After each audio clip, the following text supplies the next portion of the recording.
Bueno, sin más pérdida de tiempo, me voy a recibir a quienes adelantaron en el bloque anterior, con el que tenemos muchos temas pero muy importantes para que tratemos y que tiene que ver con esta realidad política, lo que sucede, la decisión de Milei, cómo repercuten en las provincias.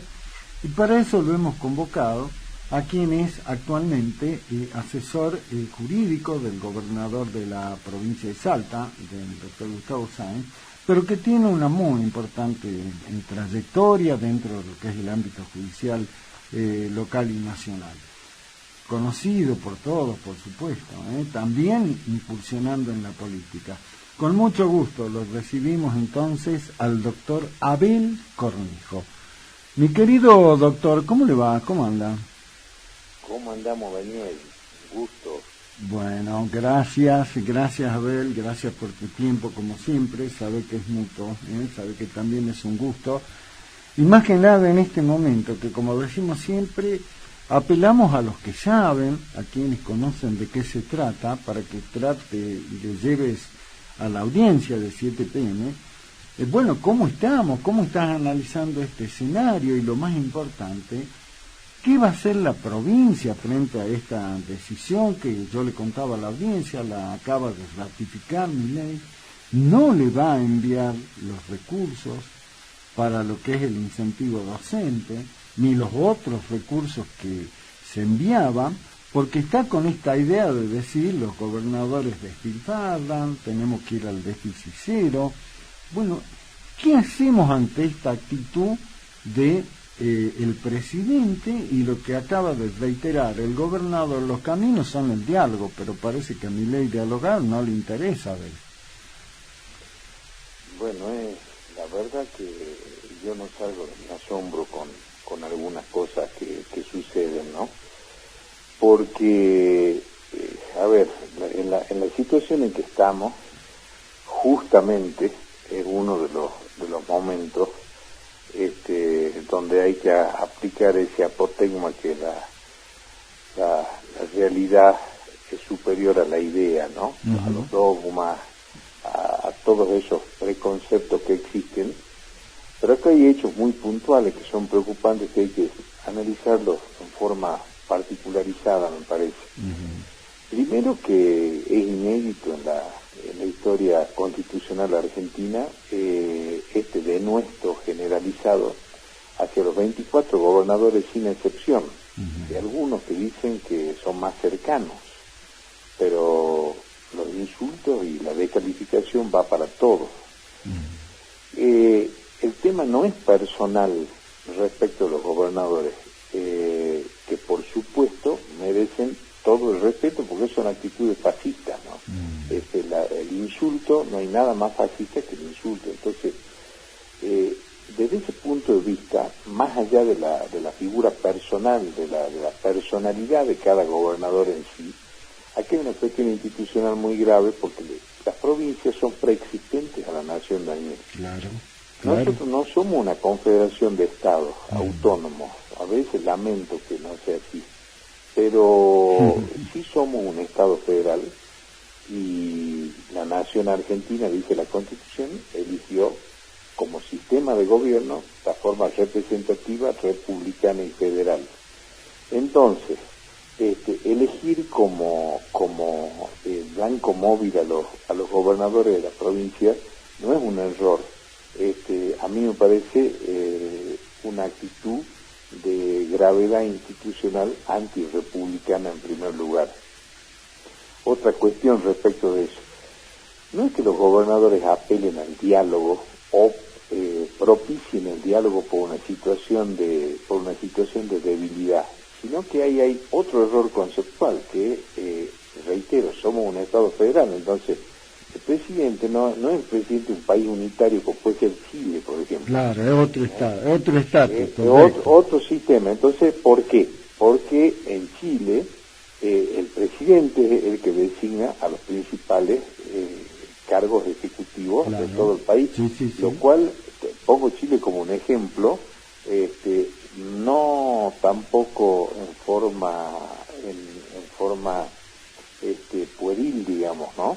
Pongo Chile porque hay determinadas cuestiones que se han aplicado en la política económica chilena como si hubiese sido el remedio extraordinario durante la dictadura de Pinochet, que después significó que muchos años más tarde haya un estallido de la clase media con 6 millones de personas en la calle, y el recientemente fallecido presidente Piñera, que era un hombre de diálogo.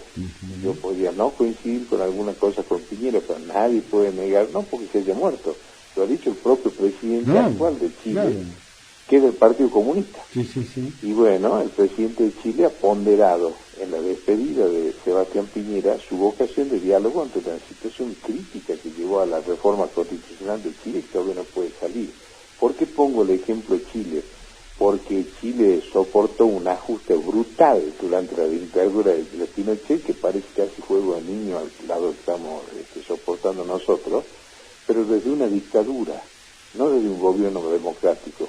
Ahora eso sí paró la inflación, pero nunca permitió la movilidad social, que ya que no le gusta, que el presidente dice que odia la justicia social, pues no, entonces que le guste lo que es la movilidad social, porque si no le echamos gas paralizante a todos aquellos argentinos que quieren superarse en el sentido no de ser ricos, de tener una vida menos indigna, digamos, una vida que aspire a la dignidad de las personas.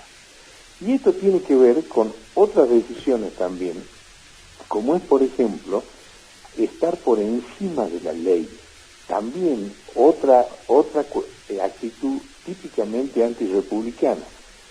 El incentivo docente, ¿cómo no lo va a desesperar a los gobernadores? Es mucho más que una cuestión de plata, es que no se puedan educar miles y miles de chicos de la Argentina porque genera una incertidumbre desde el poder si van a poder empezar o no las clases. Pero además el incentivo docente es una ley nacional, es la 25053, donde expresamente está establecido que ese 15% que tienen que recibir los docentes lo tiene que girar la nación. ¿Por qué? Fácilmente, porque si no caemos en tecnicismo, porque entonces la audiencia entiende rápidamente el tema del funcionamiento del Estado federal. El Estado federal es, las provincias preexistentes decidieron organizarse a nivel constitucional en 1853, y esto es como hablábamos el otro día, off the record, nosotros en esos diálogos filosóficos, políticos que tenemos, es como el consorcio de un edificio. Es propiedad horizontal. El administrador del consorcio es quien administra el país. Ahora, las unidades funcionales pertenecen a cada uno de los propietarios, en este caso, Salta a todos los salteños, y así podemos entender esta lógica. Pero cuidado con ese tipo de cosas, porque es administrador. El administrador general de la nación, dice la Constitución, ¿no? Exactamente. Entonces hay que tener cuidado con eso. La suspensión del giro de remesas de dinero por el tema, en el caso de los enfermos oncológicos, que son cosas que cuando uno no hace falta ni razonarlas. El solo hecho de leer ya la noticia genera parálisis, y además hay otra cuestión que a mí me parece que se toma con mucha liviandad, que esta descalificación. Primero, yo nunca estuve de acuerdo con el asunto de las castas, ¿no? Las castas, para aquellos que nos gusta la historia, es un sistema social muy criticado que aún hoy rige en la India y que es de origen milenario, ¿no? Entonces, con distintas superioridades unas de otras, de las 4 castas que componen actualmente la India, antes fueron más.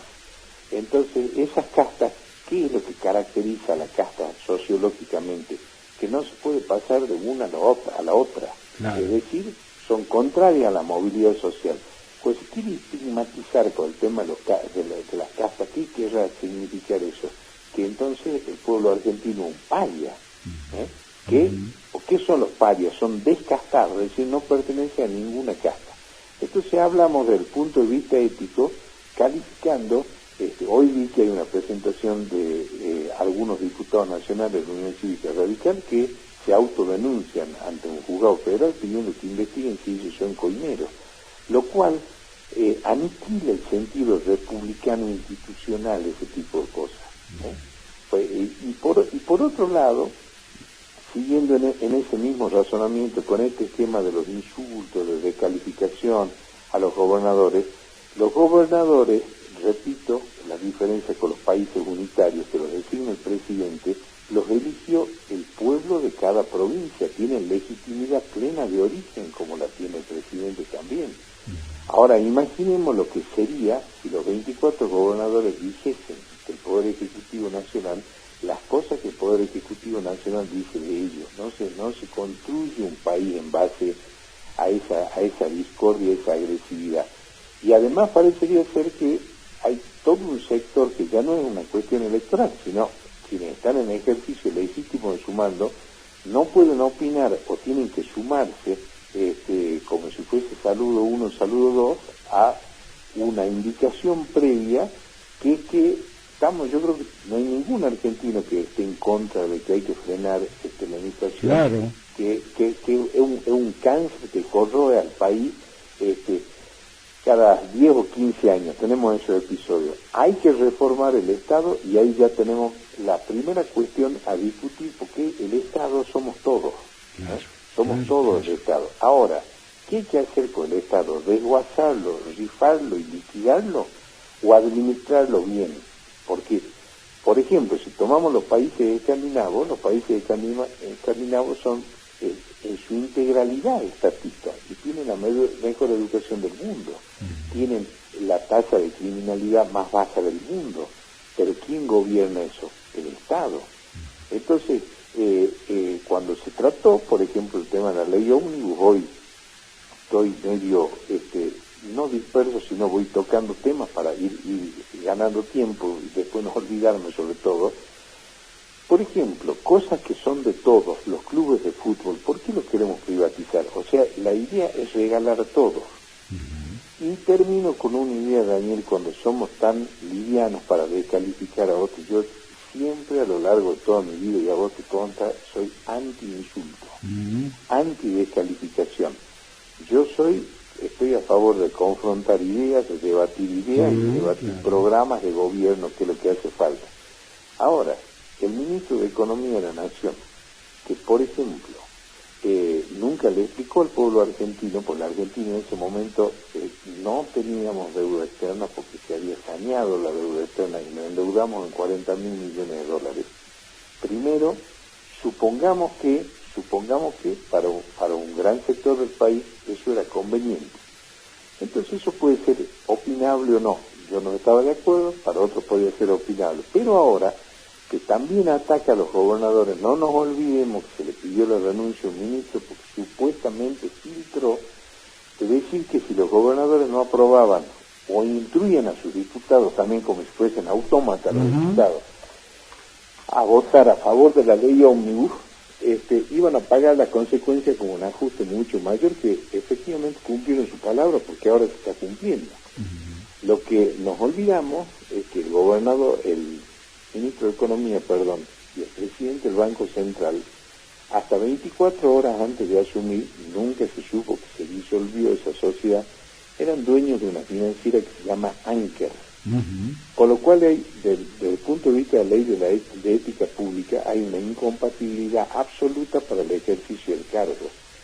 El ministro de Economía, por otra parte, no puede salir a decir que ahora ya van a ver los gobernadores por no aprobar esto. Y los diputados son los representantes del pueblo de la nación argentina. Los senadores representan a las provincias, los diputados al pueblo. A ver, si ellos, por ejemplo, pensaban aprobar en general ese mamotreto de más de 600 artículos, que después fue 300, y que se había aprobado, ¿por qué no se puede discutir en particular algunas cosas? Que para eso existe el Congreso de la Nación. Eso es la casa de las leyes, esa es la casa del pueblo, y es donde tienen que debatirse ese tipo de cosas. ¿Qué tiene de malo eso?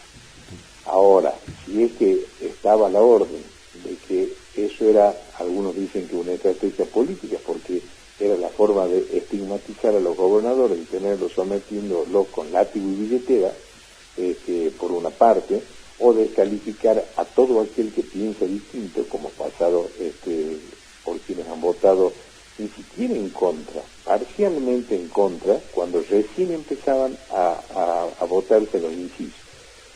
El artículo sexto de esa ley, cuando se iba a empezar a votar, era lógico que cause debate, porque recordemos qué es lo que ha pasado en los 90. En los 90 hubo un desguace del Estado Nacional, hubo bolsones enormes de corrupción por la venta del Estado. Entonces, por ejemplo, en el caso de Aerolíneas Argentinas, ¿no? Que dicen que no podemos tener línea de bandera como si fuese un dogma de fe.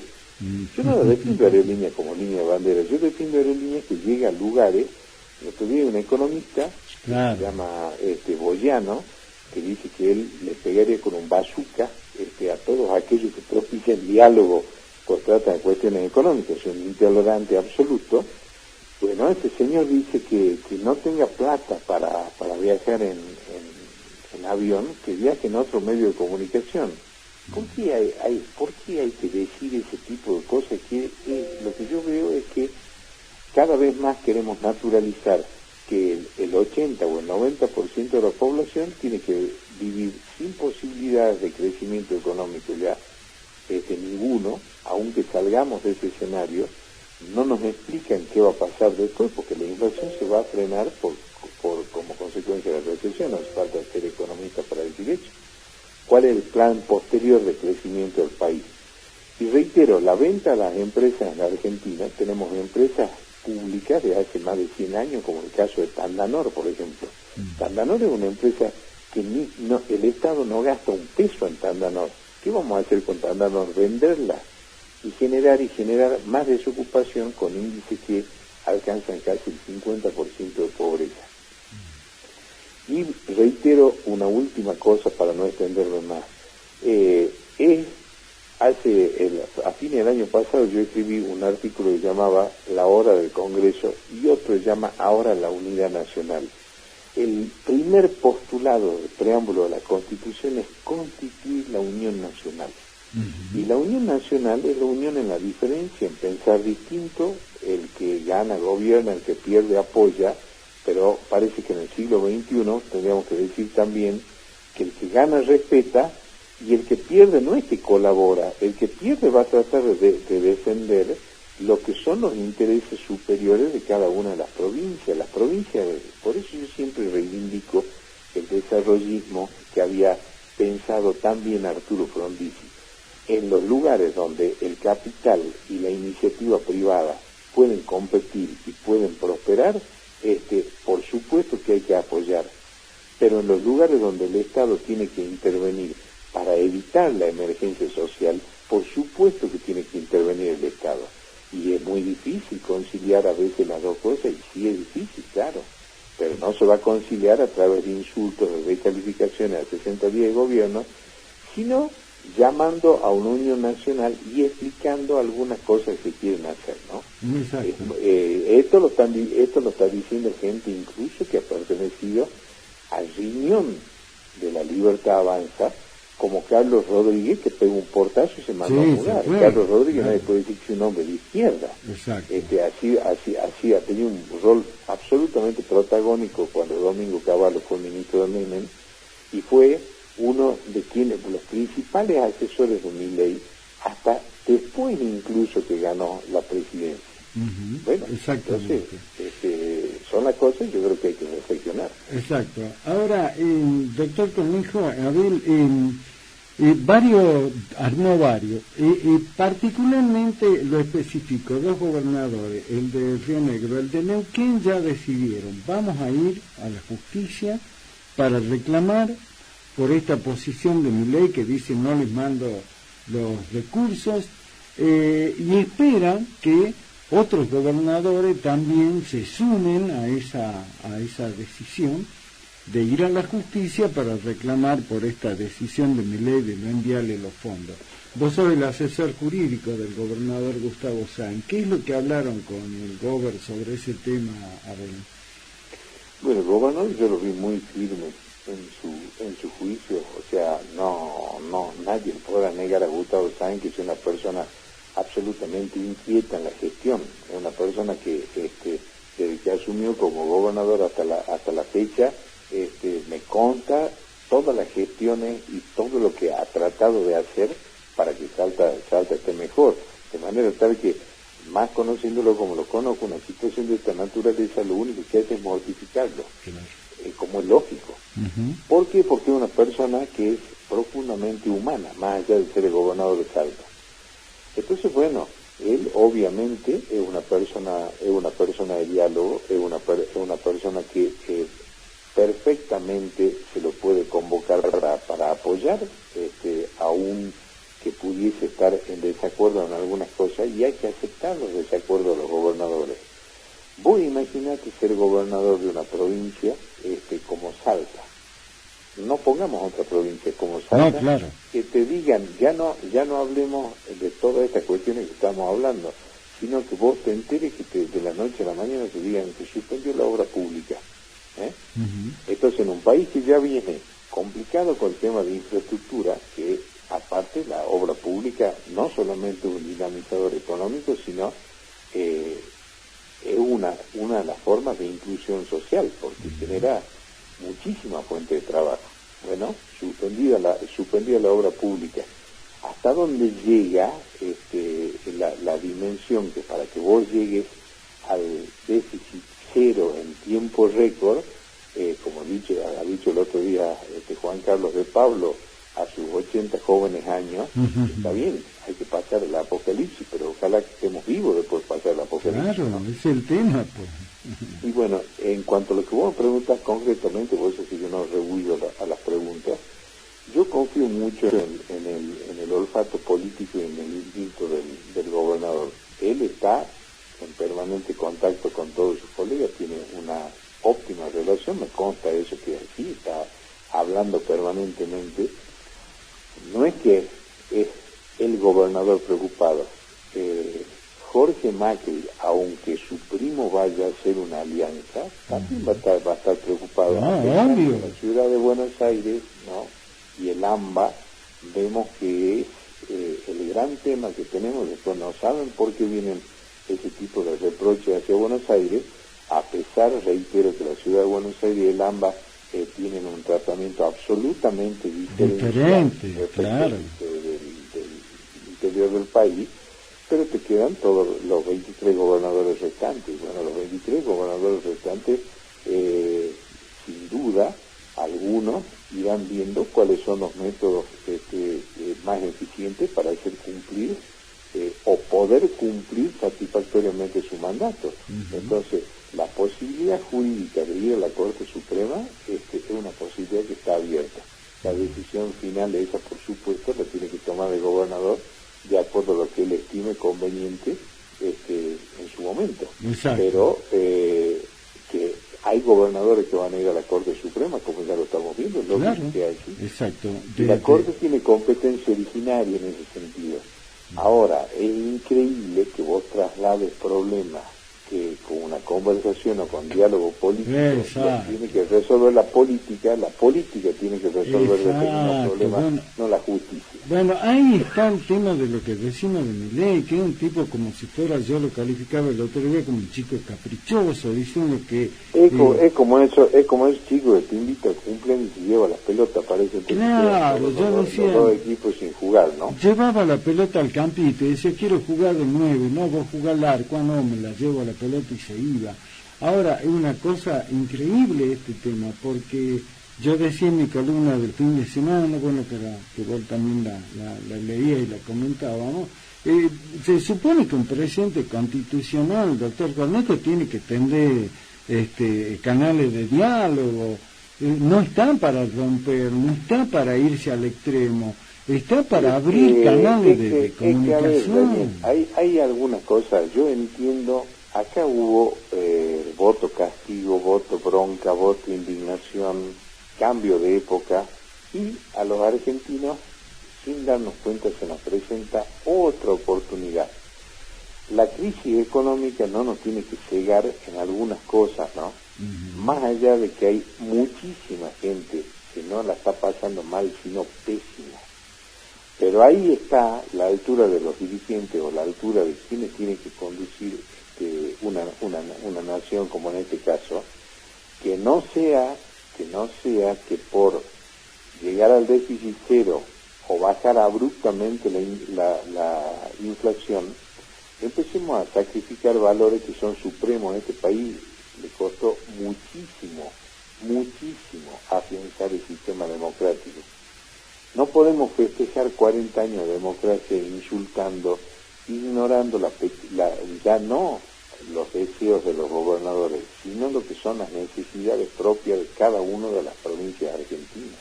Eso es el Estado Federal Argentino. Pero por supuesto, eso es la nación detrás de cada gobernador hay cientos de miles de ciudadanos, de personas. Detrás del gobernador de Salta hay 1.400.000 salteños. Por eso digo.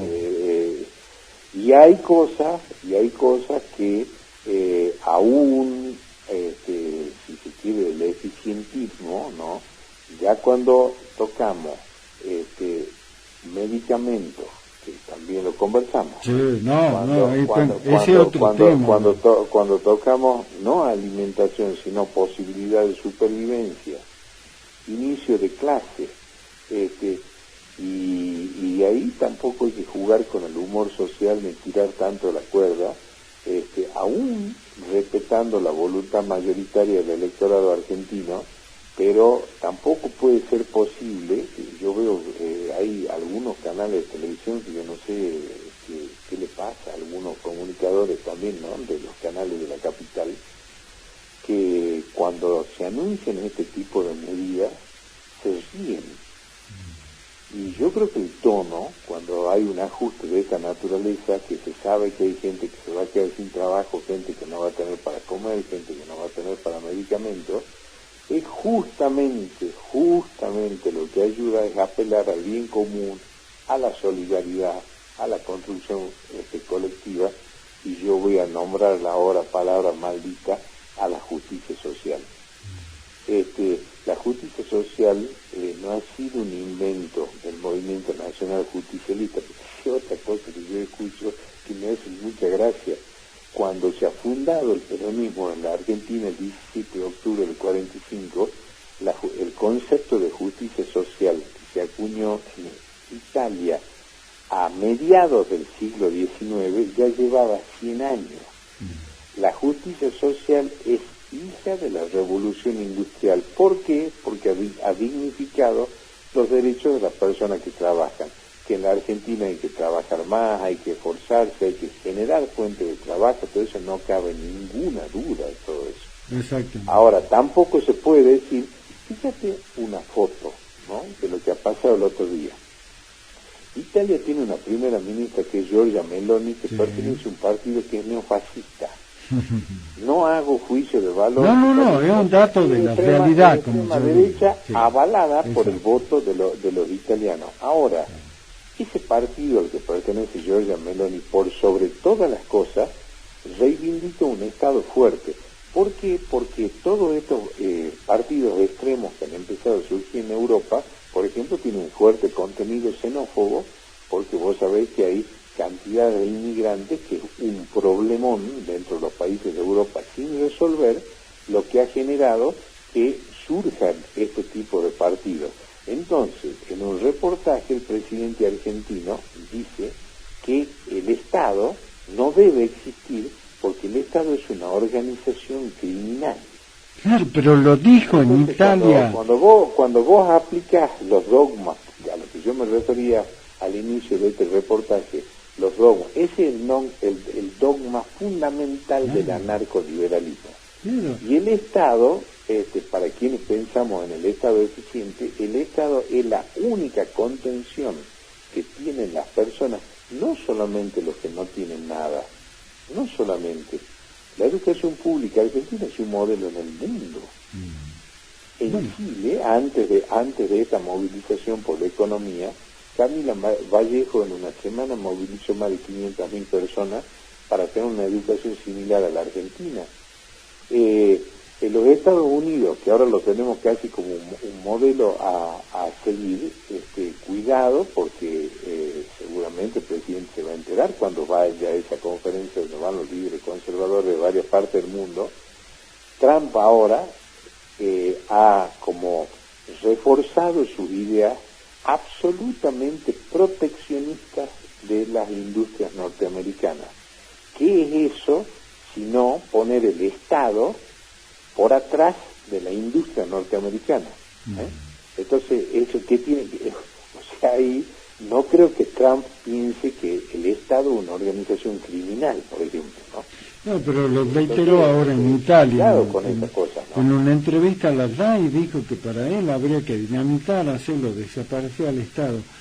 Abel, como siempre, un gusto charlar con vos. La idea será que lo sigamos haciendo con mucha expectativa, lo acabas de decir. Ya le diste tu parecer al gobernador respecto a este tema. Él tiene que tomar la decisión, para eso está en diálogo permanente con otros gobernadores. Así que estaremos atentos a cómo evolucione este delicadísimo tema y estaremos recurriendo, como siempre, a vos, mi querido amigo. Ha sido un gusto, como siempre, estar contigo, Daniel, querido. Te mando un fuerte abrazo, Abel. Un abrazo grande. Bien.